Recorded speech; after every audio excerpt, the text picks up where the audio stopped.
বিয়ের পর বাবা তার মেয়েকে চিঠি লিখলো। চিঠি পড়ছেন বাবা। চিঠিতে লেখা ছিল, বাবা, বিয়ের পর ফুলশয্যার রাতে আমি বুঝতে পারি আমার স্বামী আমাকে কতটা ভালোবাসে। সে আমাকে কত রকমের কথা দিল নিল, সুখ দুঃখে সাথী হয়ে থাকবে সারা জীবন তোমাদের জামাই। আমি কান্না করে দিয়েছিলাম তার কথায়। তখন তোমাদের জামাই আমাকে সান্ত্বনা দিচ্ছে আর বলছে, ধুর পাগলি, এক বাবা মাকে ছেড়ে এসেছো আর এক বাবা মা পেয়েছো। এখানে তোমার শ্বশুর শাশুড়ি আছে, ননদ আছে, দেবর আছে, আমি আছি, দেখবে তোমার অনেক ভালো লাগবে। কান্না করার মতো সময় তুমি পাবেই না। আমি জানি বাবা, চিঠিটা পড়ছো আর মনে মনে তুমি অনেক খুশি হচ্ছ, তাই না? তবে এই চিঠিটা আমি তোমাকে লিখেছি অন্য আর একটা কারণে। তুমি কেন বিয়েতে আমাকে যৌতুক দিলে না? শুধু শুধু বিনা পয়সায় আমাকে এখানে কেন পাঠালে? 7টা পশুর জঙ্গলে তুমি আমাকে একা কেন ছেড়ে গেলে বাবা? বিয়ের পর দিন সকাল হতে না হতেই আমার শাশুড়ি তোমাকে আর মাকে গালি দিচ্ছে বিচ্ছিরিভাবে।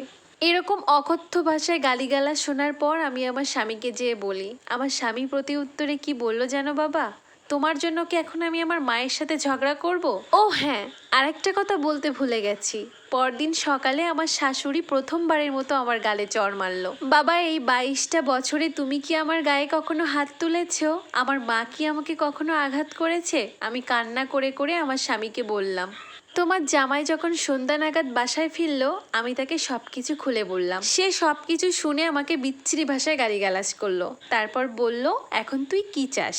তোর জন্য এখন আমি আমার মাকে মারবো? যৌতুকের টাকাগুলো দিলেই তো সব ঝামেলা শেষ হয়ে যায়। তোর বাবা মাকে কিছু একটা করতে বল।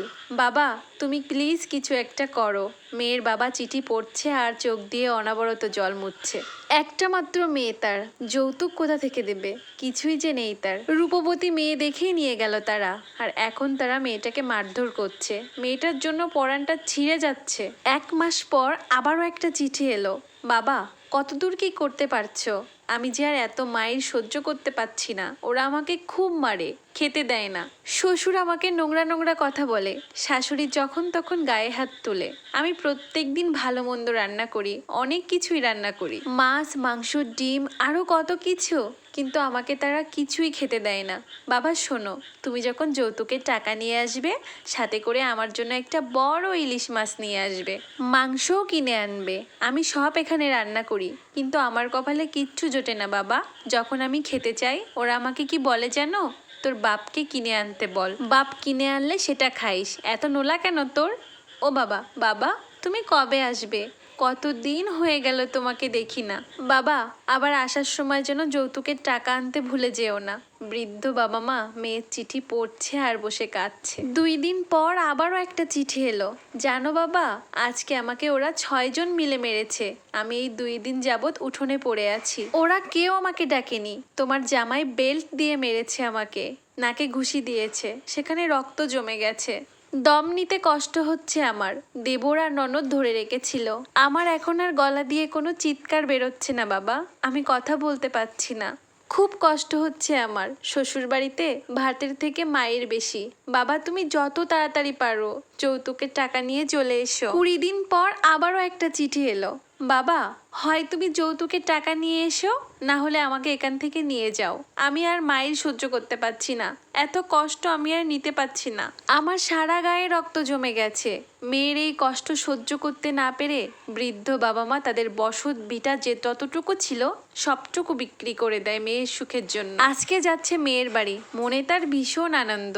ইলিশ মাছ, মাংস, তরি তরকারি, আরো অনেক কিছু নিয়েছে ব্যাগ ভর্তি করে। মেয়ে যা যা বলেছিল সব কিছুই নিয়েছে, সাথে যৌতুকের টাকাও নিয়েছে। আর তার মেয়েকে আর শ্বশুর বাড়িতে মায়ের খেতে হবে না। বাবা আজকে অনেক খুশি। আজ থেকে তার মেয়েটা সুখে সংসার করবে। এবার সে তার মেয়ের সুখের চিঠি পড়বে। জামাই তাকে অনেক ভালো রেখেছে, এসব চিঠি লিখবে তার মেয়ে।